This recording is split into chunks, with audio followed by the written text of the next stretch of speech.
Vamos lá. Então, vamos lá, pessoal. Então, vamos começar, nossos amigos, vamos pensar nos nossos mentores espirituais, que estão sempre presentes ao nosso lado, nos ajudando, nos intuindo. Vamos agradecer a Jesus, nosso Mestre, por nos dar tantas bênçãos nas nossas vidas, por nos mostrar o caminho que nos leva ao Pai. Vamos agradecer aos benfeitores espirituais pela oportunidade desse estudo. Vamos pedir a eles que nos intuem para que possamos aprender o máximo possível desse estudo de hoje. Muito obrigada, amigos, por estarem aqui reunidos conosco e que possamos aprender ao máximo possível, que assim seja. Amém.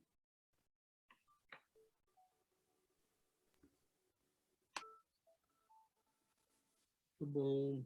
Como é que foi planejado? Cezinha, você começa? Eu e a Fernanda, né? Agora, ela não entrou. Ainda não.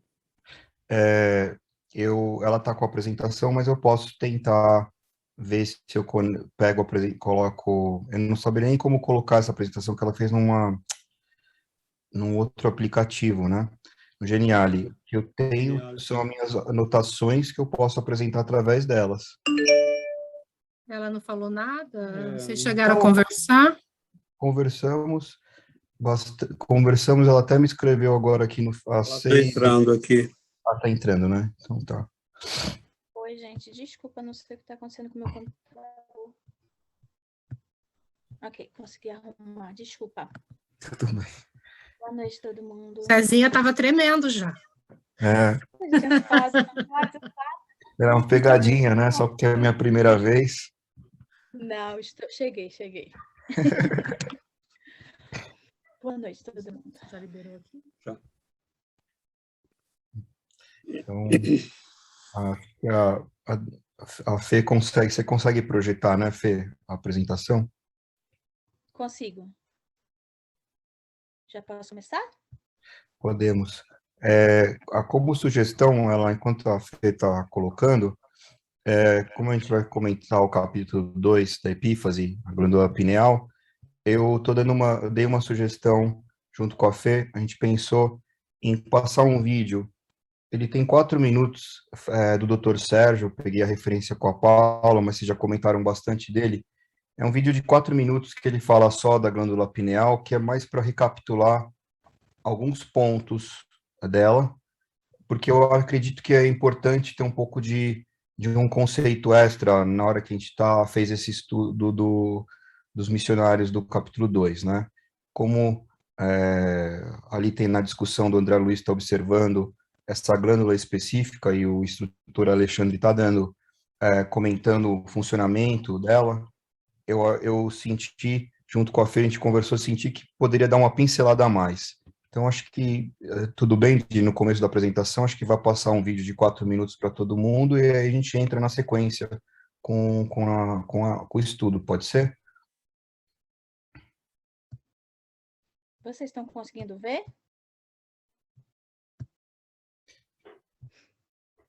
Espera aí, minha gente, que meu computador hoje... E agora? Estamos vendo... Você pôs som? Isso. Estamos vendo escrito Missionários da Luz, mas não o vídeo. Ah, não, mas aqui a tela é uma quadriculadazinha? Isso, uma quadriculada. Pronto, é aqui que vai começar. Pronto.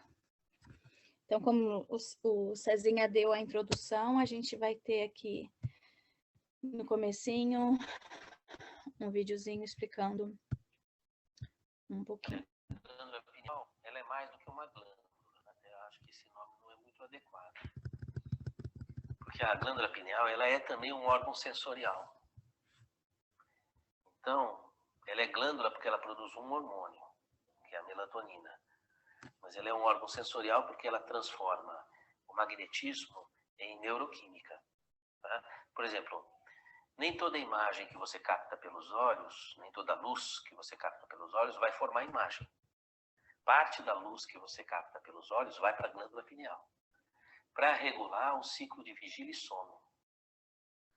Então, nós temos um ciclo infradiano de a cada 90 minutos, a pessoa fica predisposta ao sono, a cada 90 minutos ao alerta. Não é? E depois tem o ritmo circadiano, 12 em 12 horas. Então, quem coordena isso é a pineal. Então, a pineal não é só uma glândula, ela é também um órgão sensorial. Fica no meio do cérebro, é o centro de massa do cérebro. Vamos dizer assim, fica, se você pudesse colocar o dedo aqui entre os olhos e aprofundasse o dedo até o meio do cérebro, ali você encontraria a glândula pineal. Não é? Então, ela é o relógio do cérebro, além de ser uma glândula.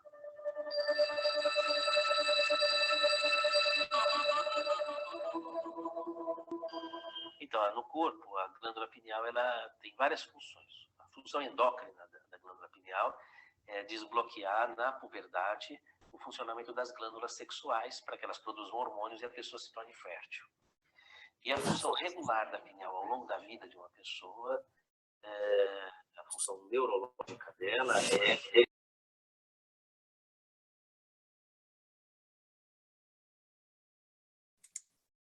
Fê, eu tirei teu som, que estava fazendo barulho, agora cortou o som de todo mundo. Volta um pouquinho. Desculpa. Tá esperta aqui.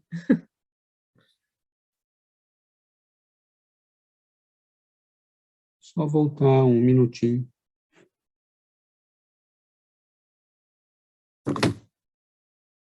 Põe o som, Fê, teu. Abre teu microfone.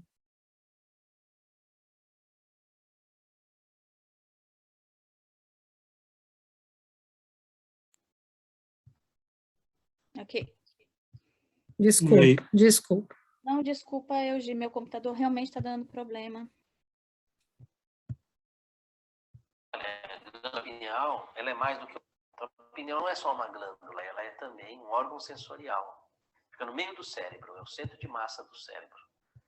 Vamos dizer assim, fica, se você pudesse colocar o dedo aqui entre os olhos e aprofundasse o dedo até o meio do cérebro, ali você encontraria a glândula pineal. Não é? Então, ela é o relógio do cérebro, além de ser uma glândula.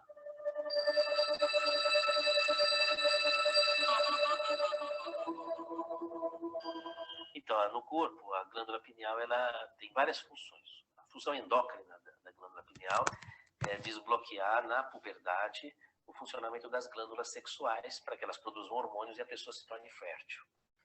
E a função regular da pineal ao longo da vida de uma pessoa, a função neurológica dela é regular os ritmos, seja na parte biológica, seja na parte psíquica. Então, o humor, não é? Os ritmos hormonais, os ritmos reprodutivos. Por exemplo, uma gravidez tem um ano lunar. Como é que o corpo sabe? Porque a pineal capta a irradiação da lua e avisa o corpo, dá ao corpo o reloginho da lua. Né? Esse elemento de captação da pineal, ele regula a gravidez. E também o processo de ovulação. A mulher ovula aquela mês lunar. Né? E o interessante é que essa capacidade da pineal de captar a interferência do Sol ou da Lua, também capta outras interferências no brilho da Via Láctea, de vários matizes aí, não é? Essa relação entre a pineal e a astrofísica, não é? Ela também se dá para outras dimensões do espaço sideral. Então, por exemplo, o mundo espiritual, a pineal também é sensível. O mundo espiritual faz parte também de uma região do espaço sideral. Né? Então, aí você tem a coerência no funcionamento dela. Ela é sensível à Lua, é sensível ao Sol, é sensível às emanações da Via Láctea e é sensível a outras dimensões do espaço sideral, a emanações de outras dimensões do espaço sideral. Aí o fenômeno mediúnico, que é um fenômeno astrofísico.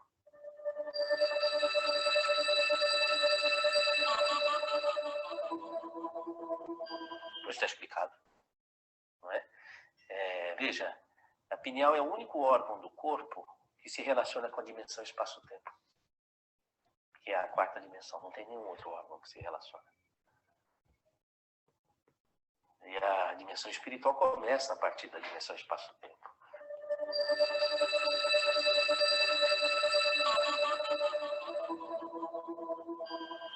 René Descartes você sabe que foi um filósofo e matemático que estruturou o sistema cartesiano, né?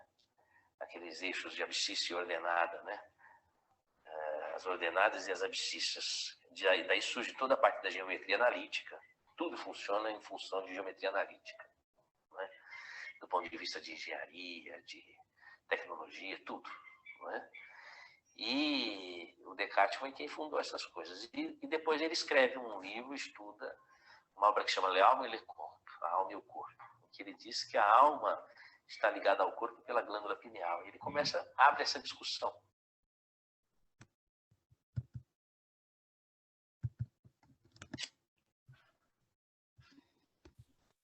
Pronto. Então, aqui foi... Vocês estão me ouvindo ainda? Sim. Ok, desculpa. Então, aqui é esse videozinho, né? Que a partir daí ele começa uma outra discussão, o Dr. Sérgio.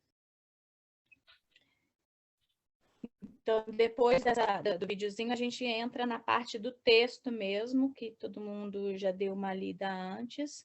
Eu e o Cezinha, a gente vai dar uma pincelada com algumas contribuições daquilo que a gente foi buscar fora, né? Que o Cezinha acrescentou bastante. Então, o Alexandre e o André Luiz, né? Como acabou no capítulo 1, eles ainda estão conversando, estão na reunião. E o André Luiz, ele percebe, né? Que se tratando da glândula pineal, que ele já conhecia, que ele já tinha estudado isso antes, como é que ela funcionava. E... Deixa eu só ver uma coisa aqui, gente. Desculpa, mas eu... Tá certo. Ele fala, então, né, que ela começa a funcionar, né, na puberdade, que é um laboratório dos elementos psíquicos da criatura terrestre. Então, ele começa a conversar aqui e falar, né, que o neurologista comum não conhece bem, o psiquiatra também não, ele começa, né, a tentar desvendar e estudar e tudo mais, mas ele não consegue conhecê-la tão bem também.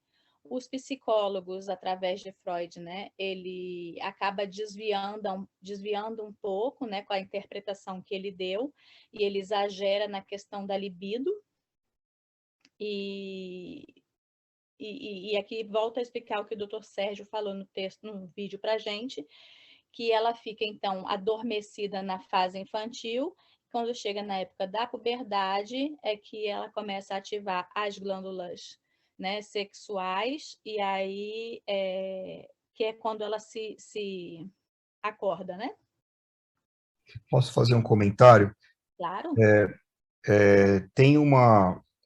Logo ali no começo do diálogo, né? Porque esse capítulo, ele tem uma parte que é interessante, ele, apesar de ser chamado epífise, glândula pineal, parece que ele é estruturado, ao meu ver, ele tem 3 estruturas ali. Tem uma estrutura que é a glândula pineal, e ele tem um comentário sobre essa parte dela orgânica, que a Fê acabou de comentar em relação a como os psiquiatras, psicólogos observavam. Tem a parte mediúnica, que eu vou agora dar uma pincelada, e depois o capítulo ele avança para uma parte de discussão moral, né? E no começo ali, quando o André Luiz, logo no começo do capítulo, ele olha e ele faz uma observação que é muito interessante, né? Essa observação ela é interessante porque a gente está tendo uma narrativa de uma pessoa que está desencarnada, vendo de um plano espiritual a conexão da mediunidade, ou seja, com o médium. Vindo do capítulo anterior, ele puxa, né, que a gente tem que lembrar que a gente estava com o psicógrafo e estamos indo para o capítulo agora da epífise, e a gente estava numa reunião mediúnica. E André Luiz faz uma observação onde ele fala que os cérebros estavam tendo esses pontos luminosos acontecendo, mas que no cérebro, né, do médium que estava para receber essa mensagem, ele percebe que o foco de luz era maior. E ele até faz uma narrativa que é interessante ali, que ele falava que ele admirava a luz crescente, né, que aparecia na epífase, né, e que a transformação dessa glândula, como ela ficava radiante, e como tinha mais um desabrochamento dela, como se fosse pétalas, né, de luzes com filamentos luminosos. Então, ali, eu achei essa narrativa do André Luiz muito, muito bonita, porque, primeiro, que a gente está entendendo o fenômeno mediúnico através de um espírito que está passando uma comunicação, que provavelmente são impulsos, né, através de ondas eletromagnéticas, cerebrais, que estão sendo captadas por um órgão, né, e transformando esses impulsos luminosos, decodificando eles para começar esse processo mediúnico. Então, eu achei muito interessante quando ele coloca a beleza, né, de estar presenciando, vendo esses pontos luminosos acontecendo nessa reunião mediúnica. Tá? Esse que era o ponto que eu queria colocar. Desculpa, Fê. Não, tá certo, Cezinha, porque saiu da ordem no slide, então, mas tá certinho o que você fez. Obrigada. Tá. Desculpa, bem. Então, depois disso, ele entra, então, na parte realmente falando da adolescência, né, que é aproximadamente aos 14 anos, que ela vai começar a funcionar quando o homem já está reencarnado, né? Ele traz, nesse momento, ela traz à tona as sensações e as impressões da esfera emocional que o espírito já trazia até de outras encarnações, né? De outras, da vida toda. Então, é como se ele reacende realmente todas essas paixões que já foi passada e que já estava impregnada até no próprio perispírito. O André Luiz, ele sempre fica, né, impressionado, se surpreende com tudo aquilo que ele está aprendendo. E assim que acaba o intervalo, o Alexandre ele continua falando, então, né, da glândula pineal, da epífise, falando, né, que ela preside os fenômenos nervosos da emotividade como um órgão da elevada expressão do corpo etéreo. Então, é que ela trabalha biologicamente mesmo, funcionando, né? Deixa eu ver. Aí ele pergunta, porque como o André Luiz, a gente já viu que ele era médico, né, enquanto encarnado, ele já conhecia a glândula pineal, ele já tinha estudado, ele sabia da relação dela com a liberação dos hormônios na adolescência, né? Então ele pergunta, e as glândulas genitais, então, aonde ficam, né? Porque tudo que ele tinha aprendido com a ciência na Terra, né, com os estudos dele na Terra, ele começou a ser confrontado de outras maneiras. Nisso, o Alexandre, ele sorri, né, e ele explica que são só, eles têm um trabalho mecânico, na verdade, que como tudo é controlado é pelo poder magnético que a epífise ela desenvolve, né? Ela que é a fonte fundamental. A gente viu no vídeo, né, falando como é que ela sai ativando o corpo todo e que o que a gente acreditava que seria só a parte ligada aos hormônios do sexo, a gente vê estudando a glândula pineal com o caráter espiritual, né? A gente consegue ver espírita, a gente consegue ver que ela ativa outras coisas e por que ela ativa os hormônios também, né? Ele fala, então, que nós não estamos examinando aqui, porque o André Luiz ele começa a questionar a parte mais biológica realmente, né? Ele começa a perguntar mais de cromossomo, das bolsas, como é que elas vão agir na parte mais biológica. E aí o Alexandre, ele corta um pouco disso e ele fala, né? Aqui nós não estamos examinando os problemas de embriologia. Limitemos-nos ao assunto inicial e analisemos a epífise como glândula da vida espiritual do homem. Né? Ele não está interessado ali em mostrar ao André Luiz como ela funciona biologicamente falando. Ele se cala mais uma vez, né, o André Luiz, e fica esperando pela apresentação, pelo resto da explicação. Aí aqui, Cezinha, você quer comentar essa parte? Sim. A gente, conversando com a Fê, nós entendemos que é um assunto, que ele é um assunto muito extenso e não é um assunto fácil de entender a glândula pineal e epífise. E então ali, o que a gente tentou trazer, né? existem, mesmo nessa narrativa do Alexandre com o André Luiz, existem pontos que a gente acredita que precisaria de uma busca um pouco maior para aprofundar um pouco mais sobre a glândula, no sentido das propriedades dela, né? Então, o doutor Sérgio Felipe, como referência, né, que ele faz um estudo muito profundo da glândula pineal, ele coloca ali logo no começo, né, que ela é uma glândula porque produz hormônios como a melatonina, né? Ela também é uma glândula, a gente sabe, porque ela regula outras partes do nosso organismo, né? Principalmente também essas partes biológicas. E ele coloca sendo ela sensorial porque transforma ali o eletromagnetismo, o magnetismo em neuroquímica. Então, em cima disso, a gente trouxe algumas coisas assim. O eletromagnetismo, o que se trata do eletromagnetismo? Para a gente tentar conectar os pontos, para voltar naquela cena, né, onde o André Luiz fazia a narrativa de estar vendo aqueles filamentos luminosos, né? Então, o eletromagnetismo é a concentração de cargas elétricas e magnéticas que movimentam-se como ondas, né? Então, se movimentam-se como ondas, tá? Então, por isso são chamadas de ondas eletromagnéticas. Propagam-se a velocidade da luz, e a luz é um exemplo de onda eletromagnética. Então, esse é um ponto do que seria isso. Depois a gente vai tentar conectar tudo e voltamos para o capítulo.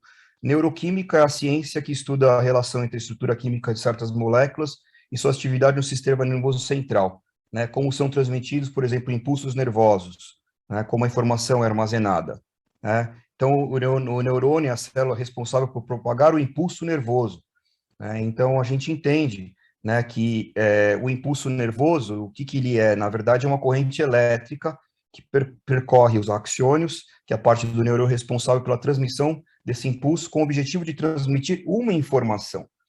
Então, tudo esse processo inteiro de eletromagnetismo, da decodificação dessa informação, ela vem para ser transmitida essa informação, que é muito o que está acontecendo nesse processo mediúnico, né? A aproximação, como essa transmissão dessa informação que vem de plano superior, ela acaba sendo passada para nós no nosso plano aqui material. Então, ela tem uma característica muito forte de cunho, né, científico, principalmente de estudos mais profundos de física quântica, entende-se as informações que se propagam através de ondas. Então, esse impulso que provavelmente sai do seres, né, que está da presença espiritual, ela acaba realmente indo em direção a essa glândula, né, com a conexão com o médium, que faz toda essa codificação, tá? Então, a gente, entendendo isso, a gente poderia começar a olhar um pouco mais, agora avançar para o capítulo, para essa parte que o Alexandre começa a ir em direção à glândula pineal, mais em cunho do lado espiritual agora, tá? Então, a gente volta agora, né, para o texto. Uma coisa interessante também que a gente viu, eu não sei se eu cheguei a comentar com o Cezinha, que existem alguns autores também que dizem que na glândula pineal é onde sai também o cordão de prata, que ligaria, então, o corpo físico ao corpo espiritual. Então, dá a ela mais uma característica, né? Mais uma responsabilidade. Diz que ela é responsável por transmitir as vontades conscientes e inconscientes do espírito para a matéria. Então, a gente segue aqui vendo o que o Alexandre ainda vai explicar um pouquinho mais para o André Luiz e para a gente também, né? Mostra, então, que ela tem uma ascendência, né? Ela começa a influência dela em todo o sistema endocrínico, que é ligada à mente, então, de acordo com os princípios eletromagnéticos, que o Cezinha acabou de mostrar um pouquinho antes, do campo vital, e que a ciência comum ainda não consegue identificar. Então, daí a surpresa do André Luiz, quando começou tudo a ser explicado com uma visão espírita, né? Mostrou, como eu li agora aqui, que alguns autores espíritas dizem, né, que ela comanda as forças subconscientes sobre a determinação direta da vontade. Então, são as redes nervosas, né, que são fios telegráficos que funcionam para as ordens imediatas e de todos os departamentos celulares. Na direção ela que dirige, né, ela que comanda os suprimentos de energia psíquicas a todos os armazéns autônomos dos órgãos. Então, a glândula pineal, apesar de tão pequenininha, né, tão lá protegidinha, ela tem uma responsabilidade, um poder tão enorme, né, no nosso corpo, na nossa vida, e qual a influência que ela exerce, né, em tudo aquilo da gente. Não só com o aspecto dela fisiológico, né, se a gente pode dizer assim, com a liberação de hormônios, a parte toda dos neurotransmissores, do eletromagnetismo, mas também das emoções, né? Ela fala, então, eles dizem que é ela também que controla a natureza animal, né? Se a gente se entregar aos nossos desejos puros e simples, né? Por que é tão difícil das pessoas emagrecerem? Porque a gente fala muitas vezes da boca para fora, né? Eu quero emagrecer, mas qual é a implicação que você dispensa nisso, né? O que você faz para lutar contra contra a vontade da gula, a vontade de comer, porque é gostoso comer coisas boas, né? Como é que regula tudo isso? Então, a glândula pineal, ela também interfere nessa parte, né? Fala dos compromissos morais, né?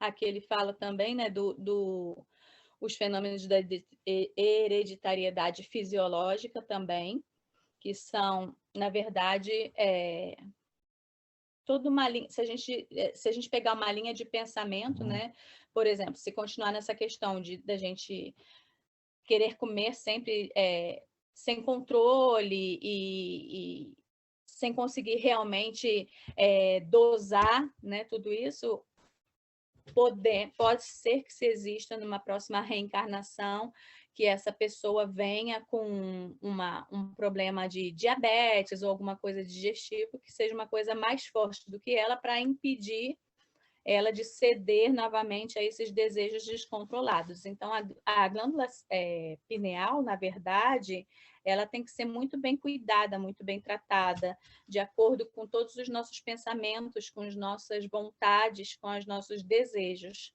Ela não é só de hormônios, como a gente tinha visto antes, né? A gente precisa ter um cuidado com os nossos pensamentos, cuidar da nossa parte moral, conter realmente, né, os nossos desejos, como ele falou um pouquinho mais cedo, mais animalescos, digamos assim, né? Um comentário aqui, Fê, que ele fala, né, a vontade desequilibrada desregula o foco de nossa possibilidade criadora.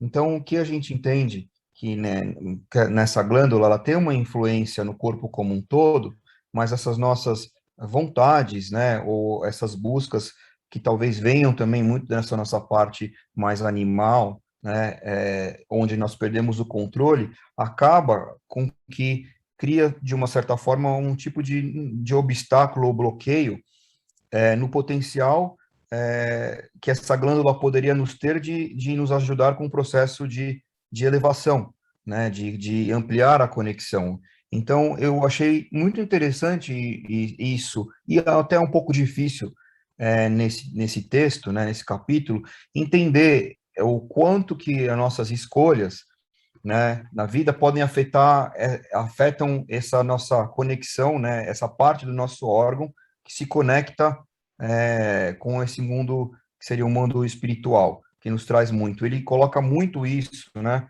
dos vícios que nós carregamos, como nós já estamos viciados e como isso acaba prejudicando muito essa nossa conexão espiritual, né? Que eu acredito que prejudicar essa conexão espiritual reduz muito essa nossa capacidade, inclusive mediúnica, de poder ter contatos com seres assim, ou com esses grupos de seres que vêm trazer mensagens para nos ajudar a elevar, ou mesmo conseguir chegar a uma conexão melhor com a nossa intuição. Porque, na verdade, ela mostra que seria uma sorte, né? Um tipo de distração, na verdade, né? O tempo que nós gastaríamos e a energia que nós gastaríamos com toda essa parte desregulada, é o tempo que a gente não está investindo na nossa evolução moral, né? E que nos ajuda realmente a evoluir como espírito, realmente, né? Ele ali no final, né, ele coloca os centros vitais, né? Centros Uhum. vitais desequilibrados obrigarão a alma à permanência na situação de desequilíbrio. Os centros vitais, depois podem me corrigir se eu estou errado, eu compreendo como os chakras, né? Esses centros de energia que nós temos. Então, o desequilíbrio deles está ali. Nós temos o centro ali, que é o que a Fê comentou, tem o centro da fome, de estarmos com fome, tem o centro sexual, temos ali o outro que também trabalha muito a questão da raiva, né? E essas emoções, o desequilíbrio delas, né? Nos auxilia a continuarmos desequilibrados de uma certa forma, ela cria também um obstáculo e prejudica talvez a expansão ou a melhor utilização dessa glândula que é uma conexão nossa direta com o plano, né, espiritual. E o que eu achei interessante é que ele fala aqui nessa parte um pouquinho mais para cima, que diz, né, da renúncia, abnegação, continência sexual e disciplina emotiva não representam meros preceitos de feição religiosa. Né? Muitas vezes pode ser confundido, né? Porque a gente sabe da força da religião, principalmente católica, né? Que é uma das mais antigas, de falar, né? Realmente da continência sexual, da renúncia e tudo mais, mas que a gente vê, estudando a glândula pineal, que isso não tem um caráter realmente só religioso, né? Que existe uma explicação científica para existir, né? Para a gente combater os nossos desejos, digamos assim, né? Tudo aquilo que tem em excesso. Ele fala, né? Essa frase é bem legal, que fala que a justiça que rege a vida eterna jamais se inclinou, né? Então, a importância da gente manter a nossa vida regrada realmente e se abster, né, de certas coisas, de certas situações, certas energias, que a gente sabe que tudo isso acaba realmente nos afetando, seja atraindo, né, espíritos e forças que não são compatíveis com a nossa evolução, quanto também nos mantendo ainda naquele nível de evolução estagnado, não é verdade? Ele fala, então, que pela primeira vez o André Luiz ele escutava, né, esses comentários sobre consciência, sobre virtude, sobre santificação, mas dentro dos conceitos estritamente lógicos e científicos do campo da razão. Então, essa parte que a gente fala, né, de ser a parte religiosa com a parte da ciência, né? Como a doutrina espírita ela consegue entremelar essas duas vertentes, digamos assim, de uma maneira tão legal, né? A gente consegue ver tudo aquilo que nós aprendemos muitas vezes nas outras religiões, né? Só a questão moral a gente consegue entrelaçar com a parte científica e lógica que nos faz, né, os espíritas enxergarem tudo com uma coisa tão lógica, né? Com uma razão tão lógica daquilo acontecer. Tão difícil da gente entender como as outras pessoas que não são espíritas não têm esse acesso e não conseguem ver de uma maneira tão clara como a gente consegue enxergar, né, por que as coisas acontecem. Acho que isso é um facilitador e é uma das questões que nos atrela, né, à doutrina espírita, a explicação de coisas que são só conceitos, né? Uma parte muito legal, né, desse capítulo que a gente chega agora, nesse momento que ele tem essa afirmação, né, que ele fala, receber um corpo nas concessões do reencarnacionismo, não é ganhar um barco para nova aventura ao acaso das circunstâncias, né?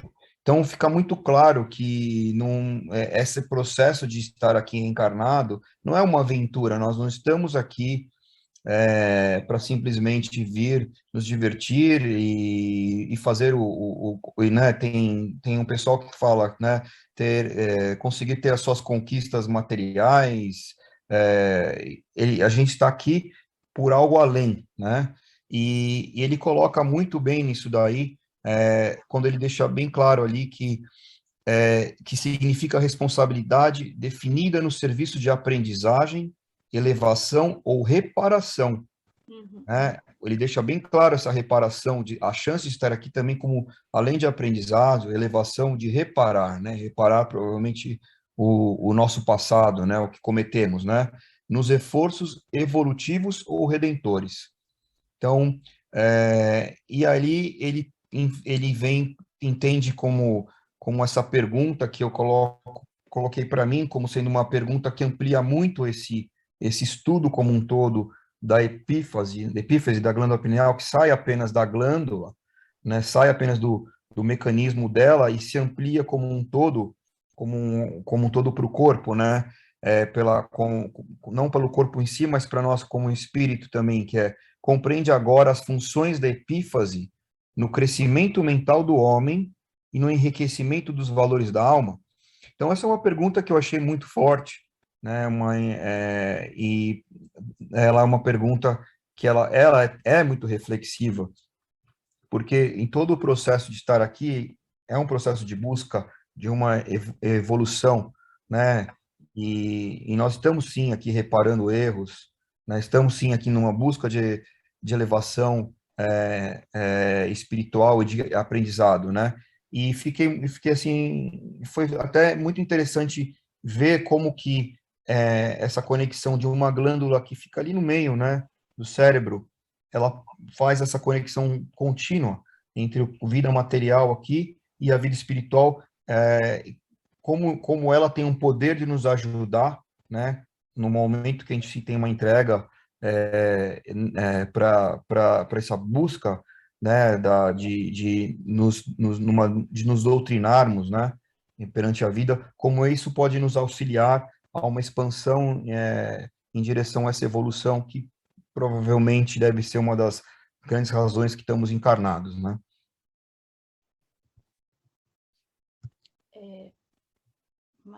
Mais um pedacinho, né, que ele continua, então, falando um pouquinho mais sobre o que ele chama de as unidades força, que ele compara, então, agora a glândula pineal a uma usina, né, que ele fala que deve ser utilizada, então, no serviço de iluminação, refinamento e benefício da personalidade. Nisso a gente pode interpretar e buscar um pouquinho mais vendo, né, que deixa o pessoal pedacinho que eu vi, que fala então, né, da importância da gente educar também os nossos pensamentos, né? A gente viu nos outros livros, nos outros estudos que a gente já fez e tudo mais, que pensamento também é energia, né? E que energia também é matéria. Então, o tempo, né, que a gente perde nutrindo, né, o ódio, a inveja, é a mesma energia que a gente vai estar usando para desarmonizar o nosso próprio corpo, né? Então, da gente usar essa usina, que é a nossa glândula pineal, de uma maneira positiva sempre, né? Da gente poder buscar, através de todos esses ensinamentos que a gente está tendo hoje, né, dos aprendizados que nós estamos fazendo no decorrer dos nossos cursos, dos estudos dos nossos livros e tudo mais, da força que a gente tem de poder usar todo esse ensinamento de uma maneira positiva para nós mesmos, né? Ele fala que refocilar-se no charco das sensações, né? O charco como os porcos, né? De charcudar, né? Das sensações inferiores à maneira dos suínos é retê-la nas correntes tóxicas dos devarios de natureza animal. Não a eterna luta, né, da gente combater os nossos desejos mais animais, né, os mais dos princípios, né, de tudo. Então, na despesa excessiva de energias sutis, muito dificilmente consegue o homem levantar-se do mergulho terrível das sombras, mergulho que se prolonga além da morte corporal. Então, a gente conhece, né, a gente sabe que não é só essa existência, né, que a gente vai estar mergulhando nas sombras, que a gente vai estar desperdiçando, que a gente vai estar desvirtuando, né? A gente vai levando isso para as outras e outras e outras existências. Em vista disso, é indispensável cuidar atentamente da economia de forças em todo o serviço honesto de desenvolvimento das faculdades superiores. Então, ele fala aqui um pouquinho que a gente sempre acha, né, nos nossos textos, a importância da matéria, da gente não ser apegado à matéria, da gente conseguir se ser desmaterialista, né? Vai tudo se... É como se essa partezinha, né, esse capítulo fosse dando várias explicações para as questões muito importantes que a gente se coloca, né, que a gente se questiona sempre. Esse capítulo, acho que ele vai preenchendo bastante essas lacunas que vão ficando. Antigamente, as pessoas, né, viam que para a gente preservar a juventude, a plástica e a eugenia, então o que se fazia, né? Usava-se a prática do esporte de uma maneira absoluta para poder cuidar do corpo, né, em si.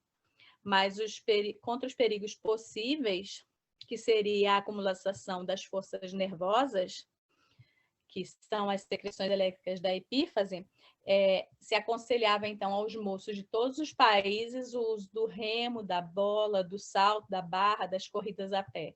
Ou seja, de você gastar essa energia, né, que está acumulada e de você não explodir naquela energia sexual que a gente vê que acontece realmente na adolescência, né? Que é quando muitas vezes o adolescente se afasta mais da família, se une muito mais aos amigos, né? Os meninos buscam mais as meninas buscam mais os meninos, num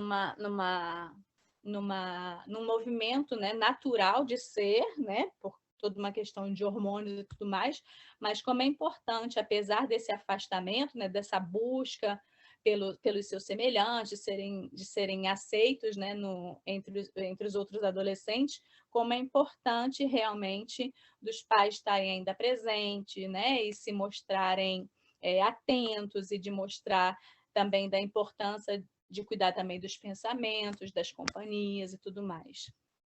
Então, vai atrelando realmente todas essas partes da adolescência com os hormônios, com a glândula pineal, com a parte espírita, né? É muito interessante, eu achei.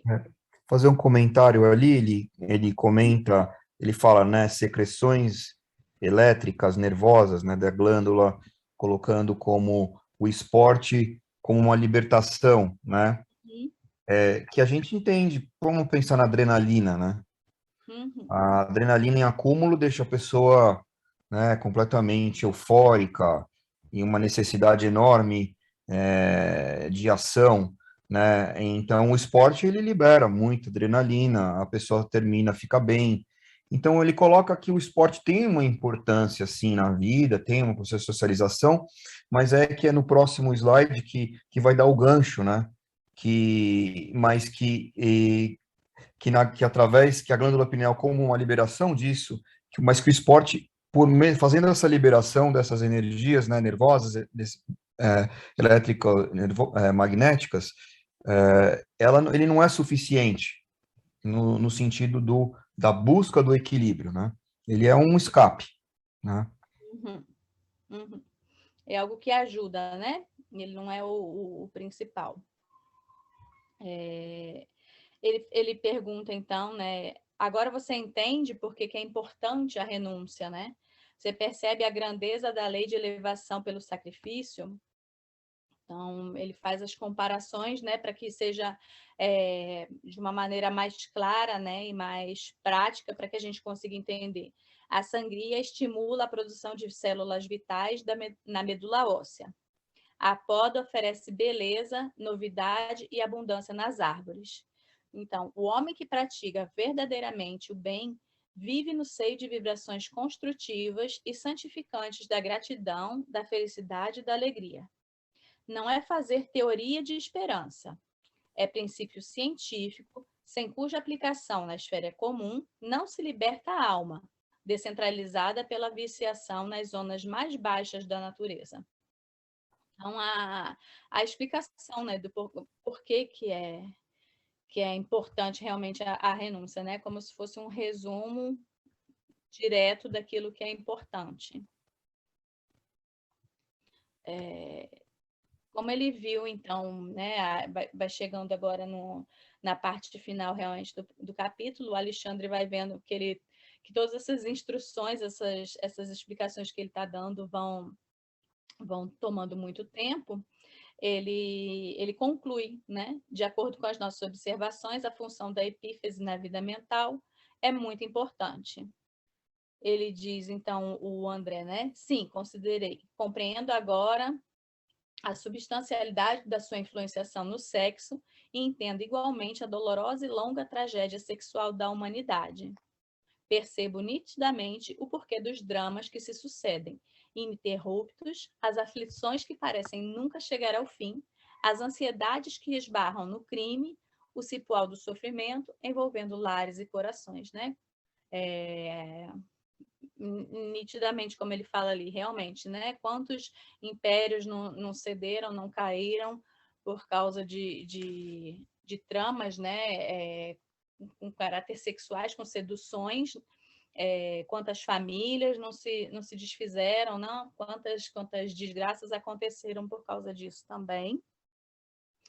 E ele continua falando que o homem sempre disposto a viciar os centros sagrados de sua personalidade, sempre inclinado a contrair novos débitos, mas dificilmente decidido a retificar ou pagar. Então, né, como é difícil, como é da boca para fora que a gente sempre fala, né, não, hoje eu vou começar a fazer esporte, hoje eu vou começar a correr, a emagrecer, vou parar de comer doce, não vou mais comer pão, não vou mais comer à noite. A gente coloca tantas metas, né? E por que é tão difícil assim da gente conseguir seguir com as nossas vontades, né? Ele ia perguntar mais alguma coisa quando o Alexandre ele já interrompe falando, né? Não precisa nem falar, eu já sei o que você quer perguntar. A relação deles é tão bonita, né? De ver assim, ele consegue acessar de uma maneira tão clara, né? O que o André Luiz quer. É é muito legal a sincronia deles, né? Então ele fala assim, o Alexandre ele fala, né? Você pergunta se não seria mais interessante então encerrar de uma vez por todas as experiências do sexo, sepultar então, a possibilidade do renascimento carnal, né? Como se, por exemplo, a gente falasse, não sei, não estou conseguindo fazer um negócio agora, mas, por exemplo, assim, a gente tirar o todo por causa de um exemplo pequeno, né? Então isso aqui não está funcionando, vamos acabar logo com tudo de uma vez, que desse jeito vai resolver. Mas a gente não pode esquecer, né, que o sexo ele não está aqui colocado só como uma parte de prazer, né? Ele vem também como o renascimento, né, dos homens, proporciona a reencarnação, proporciona, né, as novas famílias que vão ser criadas, os novos laços, as possibilidades que tem de resgate, né, de redenção e de tudo mais. Então, não se pode enxergar, né, que o sexo ele só tem tudo de ruim, né, que é o vilão de tudo isso. Não, existe a parte funcional, existe a parte necessária, existe a parte do prazer também, mas tudo comedido. Ele fala, então, né? O uso respeitável dos patrimônios da vida, a união enobrecedora, a aproximação digna, constitui o programa de elevação. É, portanto, indispensável distinguir entre harmonia e desequilíbrio, né? Tudo usando com a medida, o bom senso, a medida, né, de equilíbrio realmente, para nada sair do plano que é o que a gente tem que seguir para conseguir evoluir. Dessa maneira, ele acaba o capítulo. Cezinha, eu vi que você tinha mais alguma coisa para falar e eu te atropelei, desculpa. Não, tá tudo bem. Eu acho que você comentou bem essa história quando se comenta do sexo com o prazer, né? O comentário que eu tenho para colocar no ar, que se a gente parar para olhar um pouco mais profundamente, né? Todos os nossos sentidos são voltados para o mundo exterior. né? Essa glândula está dentro de nós, a gente nem enxerga ela, né? Não sabe nem como utilizá-la. E ela está toda hora, em algum momento, controlando muitos dos nossos sistemas, dos nossos órgãos, está ligado com nossos centros vitais. E aí vem o homem, que tem uma necessidade enorme pela busca pela felicidade, e essa felicidade, muitas vezes, que ele confunde, né? A busca pela felicidade versus... E ele vai atrás do prazer, que o prazer é uma coisa momentânea, começo, meio e fim, né? E aí você pega o sexo com o prazer, começo, meio e fim, né? A alimentação excessiva com prazer, começo, meio e fim. Então o homem fica nesse começo, meio e fim o tempo inteiro, achando que está sendo feliz. E nisso ele vai simplesmente criando mais e mais, trazendo mais e mais complicações para os centros vitais dele, testando mais e mais coisas que vão prejudicando esse crescimento, e por alguma certa razão a gente vai diminuindo essa nossa essa energia que deveria estar indo para a glândula pineal, que poderia nos ajudar a ter uma conexão melhor, né? Então, o que eu achei interessante nesse capítulo, que ele começa descrevendo um fenômeno da glândula iluminada, e ele passa para como vivemos, o corpo que temos, o que fazemos com o nosso corpo, e como podemos continuar, né? Então, ele faz um caminho de uma glândula até chegar num processo de como temos que viver, né? E esse como temos que viver provavelmente influencia completamente nessa glândula, e essa glândula também influencia muito nesse como vivemos.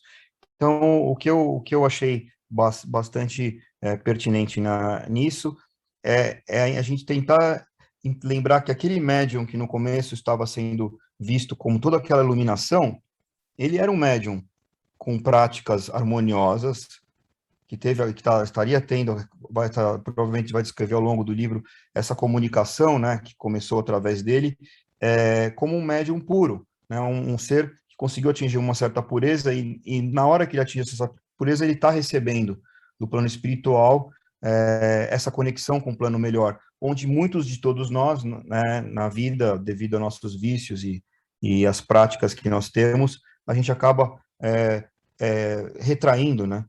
Retraindo essa possibilidade de expansão com essa divindade, né? Que poderia nos trazer tão mais, né? Então, esse é um pouquinho comentários.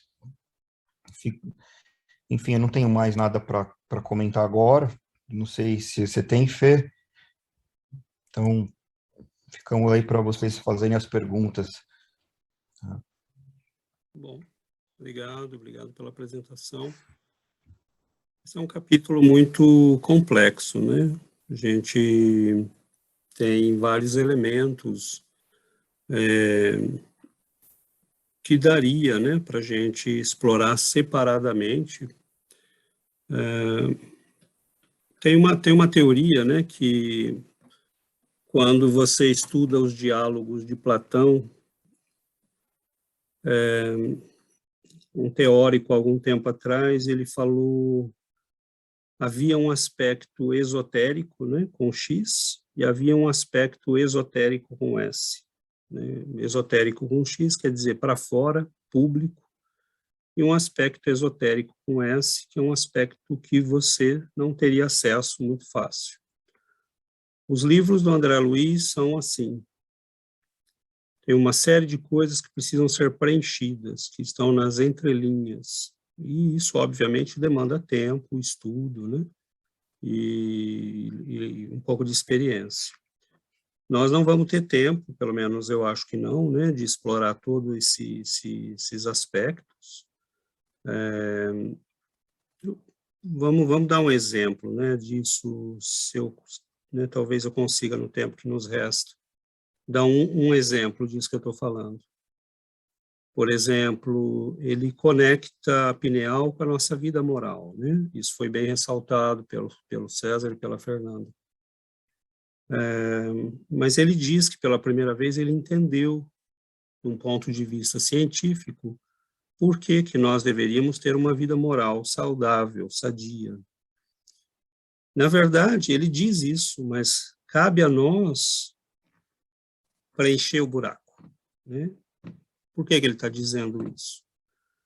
Então, a glândula pineal é a glândula da vida mental, e ela produz unidades força. O que que acontece com o que que acontece quando você começa a encher um pote de água e ele está furado? A gente perde a água, né? Então, por que que a vida sexual desregrada, ela é um problema? Porque a pineal ela alimenta o sistema sexual com unidades força. Quando você vai preencher, por exemplo, vou tentar colocar isso em exemplo. Quando você preenche no Brasil a gente tem caixa d'água, né? Como é que você faz para mandar água para cima? Precisa do quê? Oi, Glaucio. Tipo, de uma bomba, né? De algo que faça com que a água suba. De pressão. De pressão. Né? Então, nós temos a pineal, né, que é a glândula da vida mental, da criatividade, da comunicação mediúnica, e temos os órgãos, né, do corpo, entre os quais as gônadas, né, que são os órgãos sexuais. Então, o que que acontece se você começa a usar a tua sexualidade de maneira pervertida? Você está enchendo água num local mais baixo. Então, não é difícil mandar energia. Mas aquilo vai se escoando, como se estivesse preenchendo um balde furado. Porque é desperdício de energia, e você vai produzindo. Então, a tua pineal trabalha que nem uma maluca para mandar energia para um órgão que está sendo exaurido, e aí nós temos a possibilidade de entender o fenômeno da vampirização, que é o que é que vai ser sugado nessas relações sexuais de natureza, né, inferior. Será sugado essas unidades forças. Mas você está enchendo uma caixa d'água que está furada. Então, aquilo vai exaurindo a pessoa. Então, você perde, por exemplo, em criatividade, em inteligência e em possibilidade de subir. Então, o que que acontece quando a pessoa tem uma vida moral equilibrada? Essas unidades forças são produzidas em permanência, em modo contínuo, mas elas vão subindo e vão enriquecendo todo o sistema endócrino e todos os centros vitais. Então, era o que os indianos chamavam, né, a subida da Kundalini, né, que eles recomendavam, né, uma contenção sexual para que essa energia pudesse irrigar os centros vitais mais altos. Agora, quando você liga isso a um padrão moral, porque você pode fazer isso de modo técnico, né? Tem gente que faz isso, passa no Tantra Yoga, por exemplo, você pode passar meses e meses e meses e anos sem relações sexuais, sem orgasmo, com o objetivo de fazer essa energia se acumular e subir. No entanto, a doutrina espírita vai dizer para nós, se você amar, se você for sábio, se você tiver uma vida equilibrada, se você for evangelicamente equilibrado, né, essa energia naturalmente vai irrigar todo o teu sistema espiritual. E vai te possibilitar uma ampliação, né, da criatividade, da lucidez mental, da comunicação com os espíritos superiores. Porque essas unidades forças são energia mental. Né? Então, você, ao invés de desperdiçá-la como se estivesse enchendo uma caixa d'água furada que vai te exaurir, porque aí você vai sempre ter a sensação de estar esgotado, né? O que acontece com pessoas que têm vida desregrada? Elas precisam renovar continuamente os prazeres, chafurdar, né? No lamaçal, como diz André Luiz Alexandre, porque você precisa sofisticar os prazeres sempre, porque você está sempre com a sensação de que está com sede, né? Beber água salgada. Quando a pessoa tem uma vida equilibrada, aquelas unidades, forças se acumulam, né? Então, o que nós recomendávamos para os jovens? Gasta essa energia nervosa, né? Faz esporte, mas até isso hoje virou um problema, porque você quer fazer esporte para ficar bonito e atrair a moça ou o garoto, né? Então, virou também uma sexualização extrema isso. Então, ao invés de gastar, se acumula mais, e aí se gasta de uma forma também inadequada, né? Porque com a liberdade sexual que nós temos, isso já não funciona mais. Na época de André Luiz, que ele escreveu esse texto, ainda era verdade isso, hoje já não é mais. Né? Então, o único caminho é ou você vai espontaneamente para a autoiluminação, para a reforma íntima, ou você continua, né, produzindo unidades força que vão ser consumidas por vampiros, que é o que está acontecendo com muita gente, né?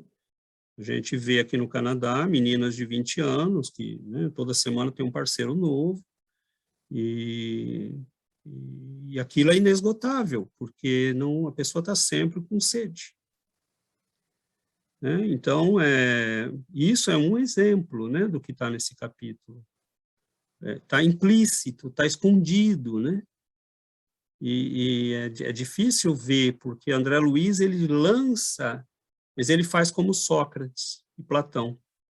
Tem um monte de coisa que está nas entrelinhas, né? Isso é muito difícil para a gente de ver, porque está escondido.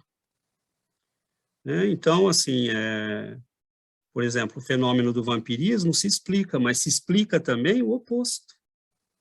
Por que a pessoa moralmente equilibrada, que sabe renunciar, que sabe esperar, que sabe cultivar prazeres nobres, né, que tenta desenvolver uma vida evangélica, ela começa a se sentir plena, ela começa a se sentir alimentada, ela começa a se sentir energizada, né, porque essas unidades força vão se distribuindo nos centros vitais, nos chakras. Então, teus órgãos funcionam melhor, você, do mesmo jeito que os vampiros puxam toda essa energia, né, quando a gente se chafurda na lama, os espíritos superiores, com a ativação da glândula pineal para as conexões mais altas, eles vão também vir a nós, mas não para tirar, para dar. Então, é aí que você sente, por exemplo, uma plenitude de cada vez que você ora, é aí que você sente um estado de bem-estar imenso, quando você está em meditação, quando você lê uma página bonita e aquilo, né, você entende, te emociona. Né? Essas emoções raras, essas emoções que a nossa civilização, ela está caminhando para esse lamaçal, né? Então, o que André Luiz está dizendo, todos esses dramas da sexualidade humana, essa hipersexualização, isso não tinha ainda no tempo de André Luiz. Né?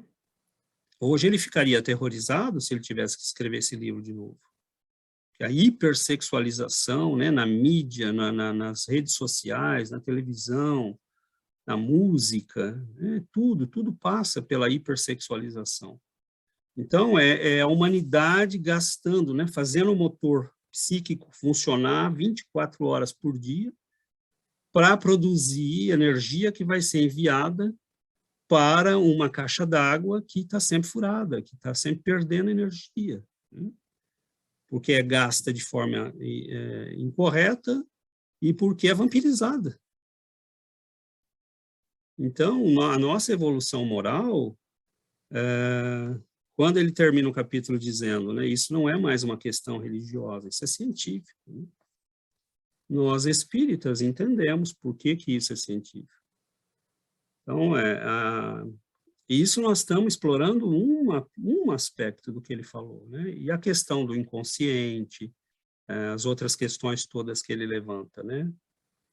Então, nós não vamos ter tempo para tratar de tudo isso, mas eu queria dar esse exemplo, porque eu sei, é difícil, né? Eu sei que são capítulos difíceis, os outros também não são muito fáceis.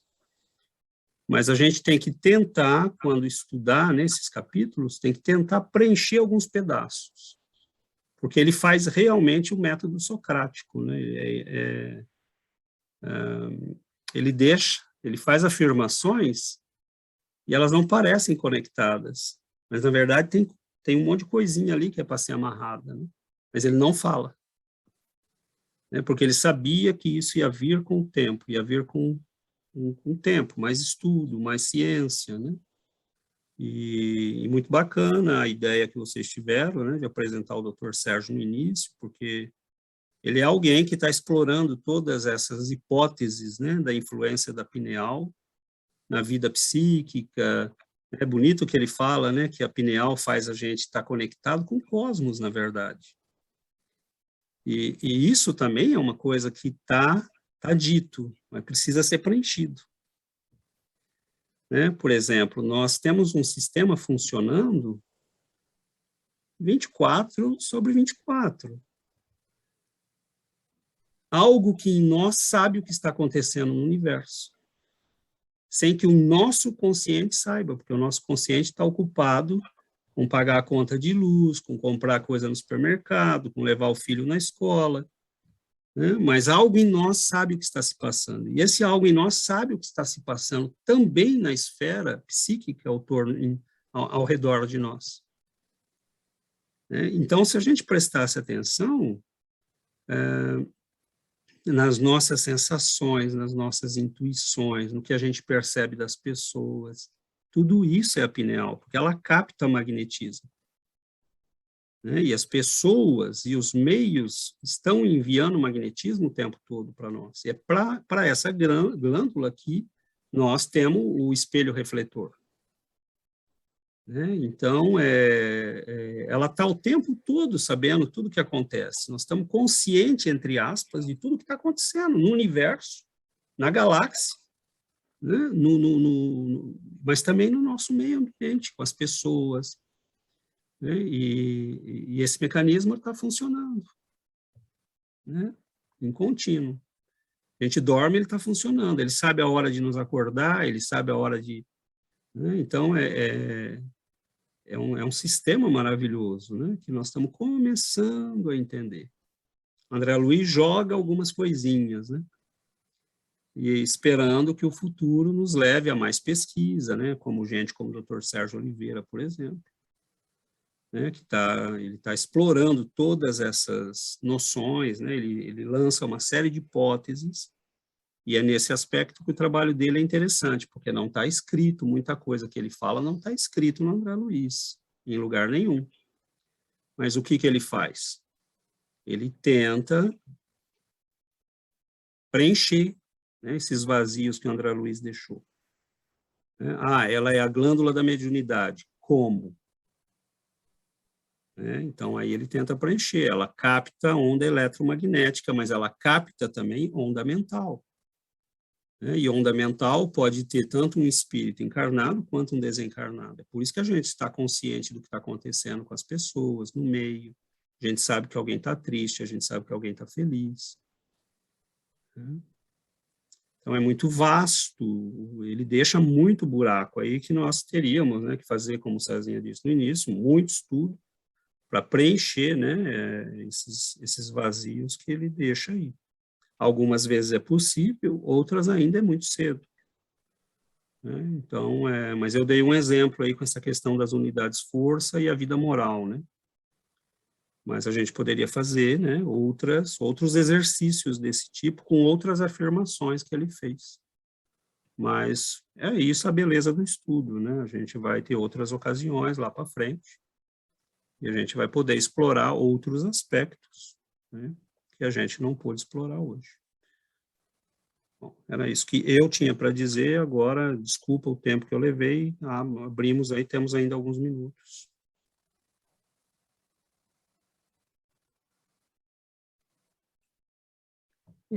Oi, Xana. É uma pergunta básica, me desculpe. Mas qual a diferença de pineal e epífase? Nenhuma. Ah, tá. É só para ter certeza. Tem dois nomes. Antigamente era chamada de epífise, né? Hoje acho que é mais usado o nome glândula pineal. Tá. Mas Então, é a mesma A coisa. mesma coisa. eu vou me arriscar numa segunda pergunta, tá?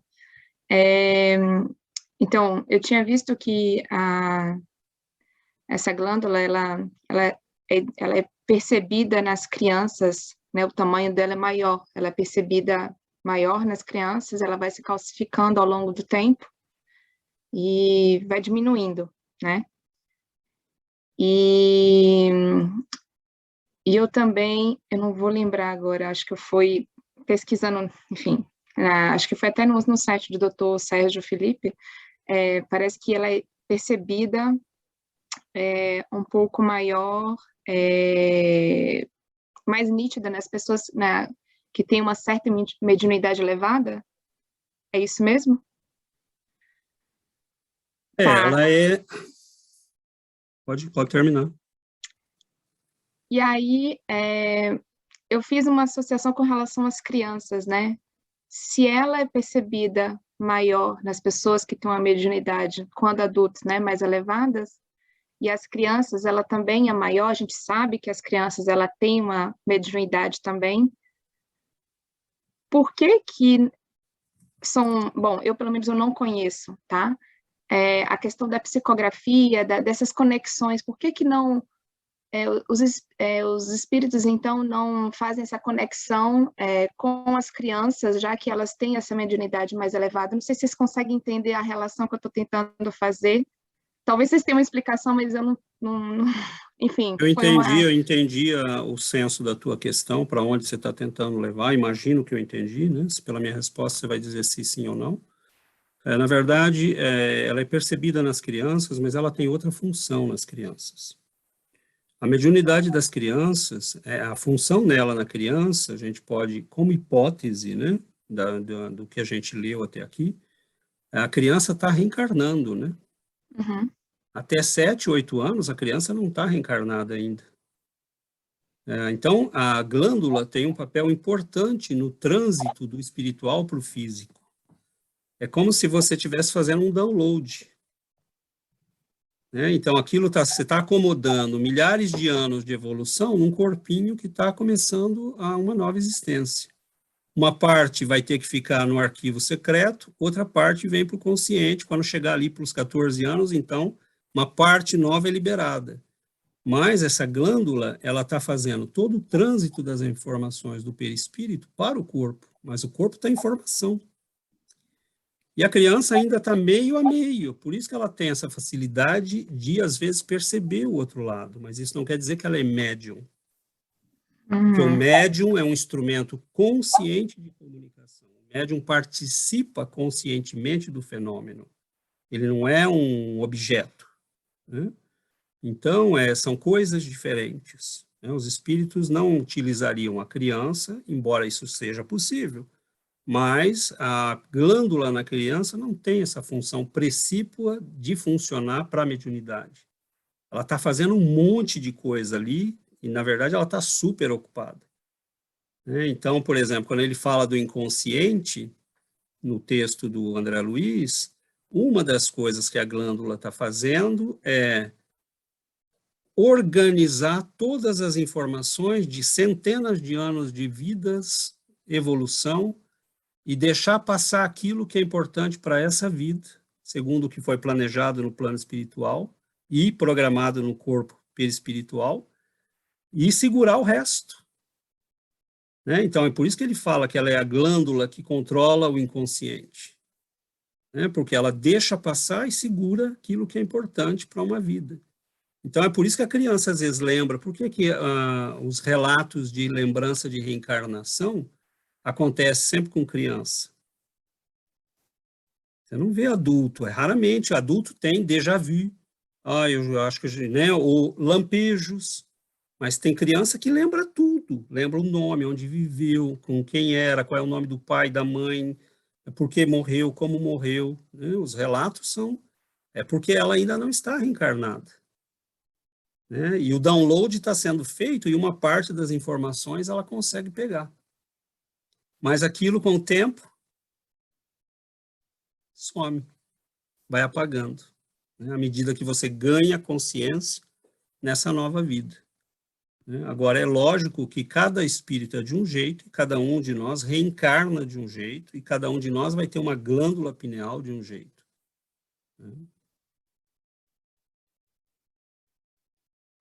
Ok, obrigada.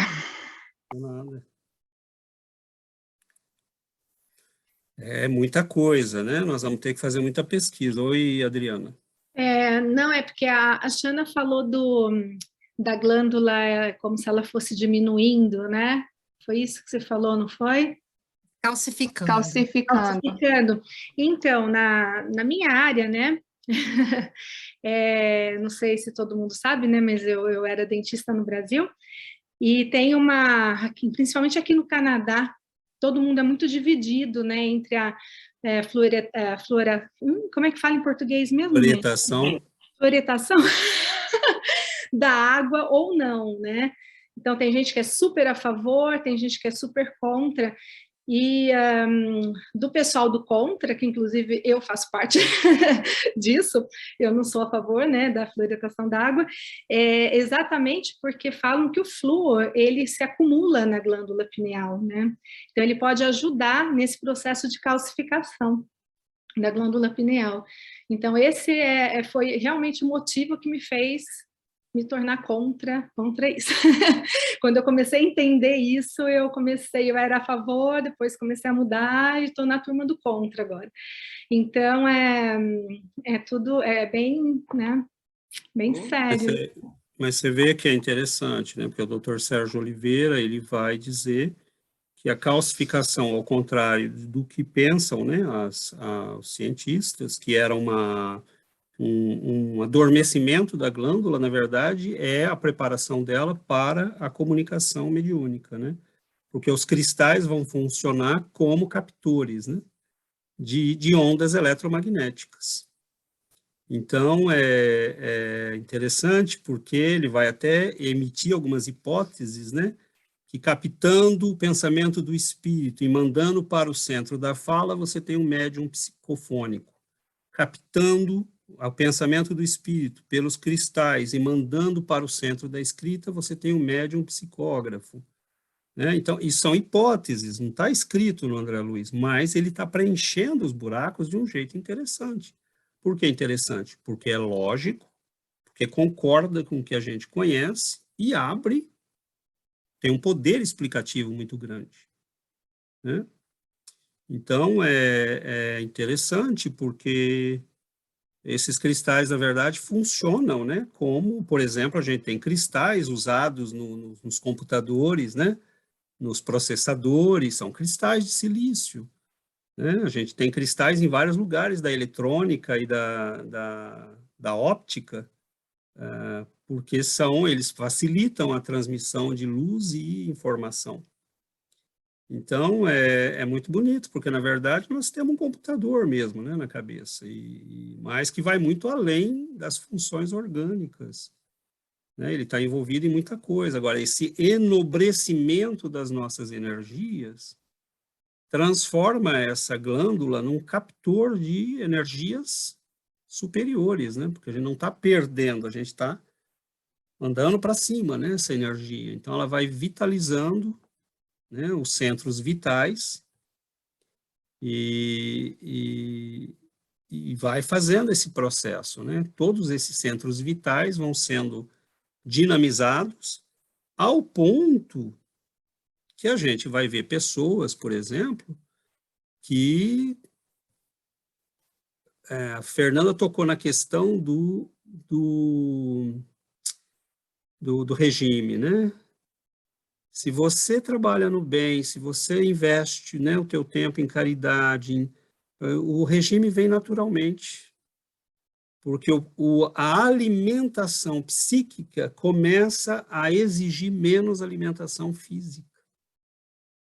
O processo é natural, ao ponto que algumas pessoas que trabalham muito tempo na caridade, né, você vê lá a Irmã Dulce era muito magrinha, a Madre Teresa muito magrinha, e às vezes as pessoas nem os viam comer durante o dia. Então, de onde vem a energia, né? Essas pessoas, elas estão sendo nutridas por outra coisa. Né? Então, existe todo um universo aí a ser explorado. Né? Essas unidades forças são né, aumentado o poder delas enormemente com a influência espiritual positiva, ao ponto que, num certo momento, você não precisa mais do mesmo tanto de alimentação que precisava. Né? Então, e a alimentação, ela pode estar sendo usada como muitos escapes de prazer na nossa vida, né? Para compensar as angústias, as aflições. A gente vive num mundo que não é fácil, né? Sim, Então, o alimento funciona como um alívio, o sexo funciona como um alívio dessas tensões. Né? Então, a gente tem... É por isso que, às vezes, a pessoa, quando entra nisso e não para mais, bom, aí você pode ter um problema sério, porque não vai resolver o problema, né? A gente tem que resolver as tensões e de um modo que leve essas energias para o lado superior delas, né? Não sei, eu queria saber, você falou em alimentação, mas vale também para a água? Para a água... Não, porque a gente pensa que o homem pode viver, por exemplo, não sei quanto tempo sem comer, não sei quanto tempo sem beber. Seria capaz de haver essa alimentação, a pessoa ficar realmente sem comer, sem beber, sem nada? Seria possível, Fábio. Eu não diria por muito tempo, mas há casos registrados de pessoas que dizem que ficaram 20 anos. Tem um caso de uma mulher que foi acompanhada 15 dias no hospital. Ela dizia que fazia 20 anos que não comia, não bebia.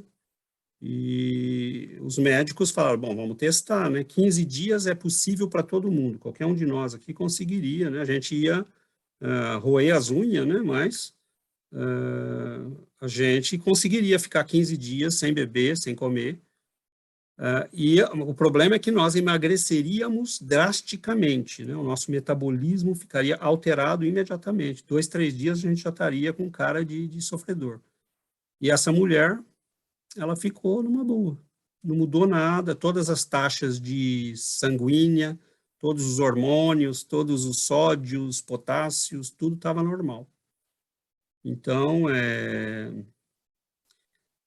é meio lógico, né? Do que se alimenta o perispírito? Não é de comida, é de energia, né?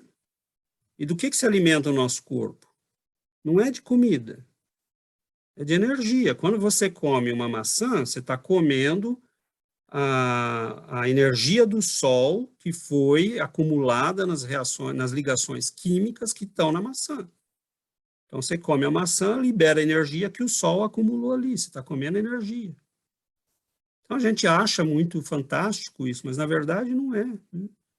É por isso que, na verdade, se essa pessoa está se alimentando pelo perispírito, e o perispírito está colado célula a célula no corpo físico, é óbvio que ela está se alimentando, né? Mas é lógico que também nós não precisamos fazer isso, porque nós não chegamos ainda nesse nível, né? Isso tem que vir como um processo da evolução moral.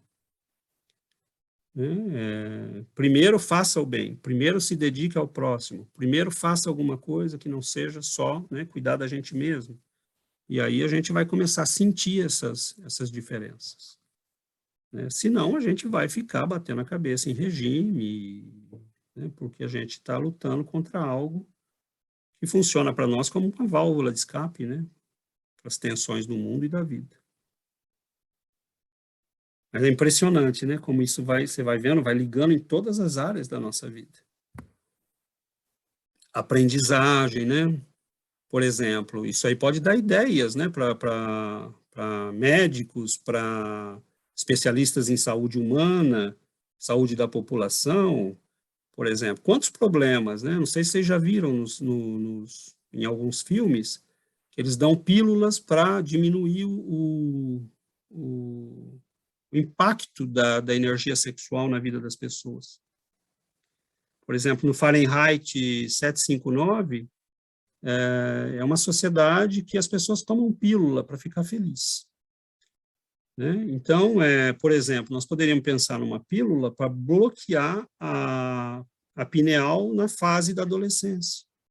Nós teríamos, né, zero problema com aquela fase terrível, né, que a pessoa fica insuportável e dá um trabalho danado, mas seria o ideal, né? Aí entra naquela discussão que levanta o André Luiz, que a Fernanda falou, que é a gente querer bloquear uma coisa, né, que na verdade precisa ser trabalhada, precisa ser educada, mas não vai demorar muito tempo para... Deixa a medicina descobrir. Por isso que André Luiz não pode falar muito, né? Porque tem coisa aí que, né, se especialistas em saúde pública perceberem, eles vão falar, tá, então é isso, podemos sossegar todo mundo. Vai ficar todo Deixa mundo continuar bonzinho. todo mundo com esporte, por enquanto, né? Então. Colocando molecada para fazer ginástica, para correr, para pular, e isso vai segurando um pouco. É educação, né? A gente tem que trabalhar a educação.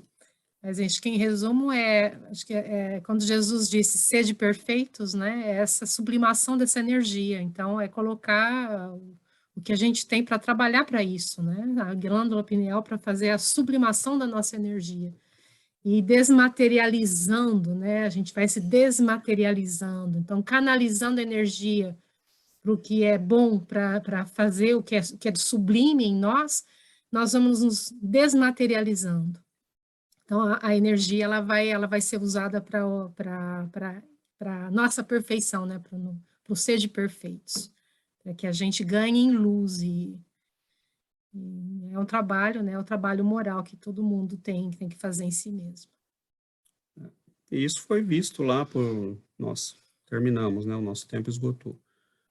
Isso foi visto por Allan Kardec lá, desde do Céu e Inferno, do Obras Póstumas da Gênese, né? Que vai falar a relação entre corpo e alma, corpo espiritual e formação do corpo físico, a influência do espírito no corpo, né? Tem um texto dele que é A Carne é Fraca, e ele vai dizer, não, né? A carne não é fraca, a carne está colada no perispírito, que é formada por ele, então não pode ser culpada a carne pelas tentações e pelos... Na verdade, é o espírito que precisa de educação e de equilíbrio, né? A carne vai responder à nossa vontade. E, então, aí que vem o trabalho, né, de reforma íntima, de construção interior. E essa energia, como a Giovana disse, vai se sublimando, né, porque ela vai sendo mandada para partes do nosso psiquismo que são novas, né, que nós não exploramos ainda, como a mediunidade, né, a telepatia, a comunicação. O desenvolvimento dos sensos que a gente ainda não tem, né? Como... Que nunca vamos ter se a gente não investir no desenvolvimento deles, né? Os sentidos, né? Como ele fala, né, no Livro dos Espíritos, né, a gente poderia conhecer Deus? Não, né, porque vocês não têm sequer o senso para isso, sentido, né, o sentido.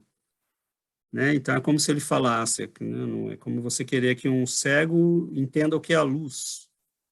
Não tem como nem explicar para ele, porque ele não sabe, não tem o sentido. Imagina um ser humano que nasceu sem olhos, realmente não tem esse senso, esse sentido.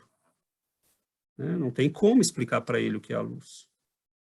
Agora, como é que nós vamos desenvolver esses sensos, sentidos superiores, se nós fazemos toda a nossa energia psíquica funcionar e ser exaurida por aquilo que não dá nada, né? Só mais sede. Mas é isso. Muito bom, obrigado, Fer, obrigado, Cezinha. Nosso tempo explodiu. Vamos finalizar, então. Gente, se tiver perguntas, se tiver, né, coisas para falar, nada impede que, né, levante a mão, mande um alô para a Giovana no começo da quarta-feira que vem, né?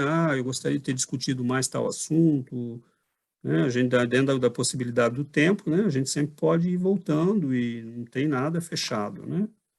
A gente vai avançando, vai voltando.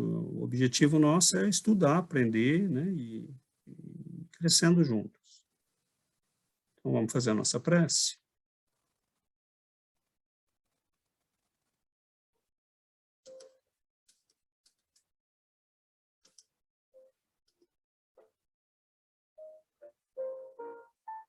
Querido Mestre Jesus, queridos amigos e benfeitores da vida maior, Nós agradecemos o amparo, a orientação, agradecemos a alegria de aprender, a oportunidade de partilharmos conhecimento espiritual,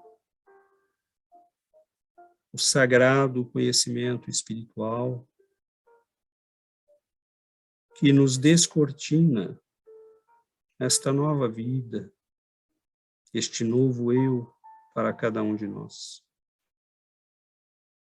Nós pedimos, Senhor, que nos dê entendimento, discernimento, e que nós possamos aproveitar estes conhecimentos preciosos para irmos colocando as bases desta nova criatura que estamos destinados a ser. Muito obrigado pela bênção, pela presença dos nossos amigos e benfeitores, e que nós possamos guardar sempre a alegria e o reconhecimento diante deste patrimônio de luz que nos pertence, se assim o quisermos. Fique conosco, Senhor, nos abençoe, hoje e sempre. Que assim seja.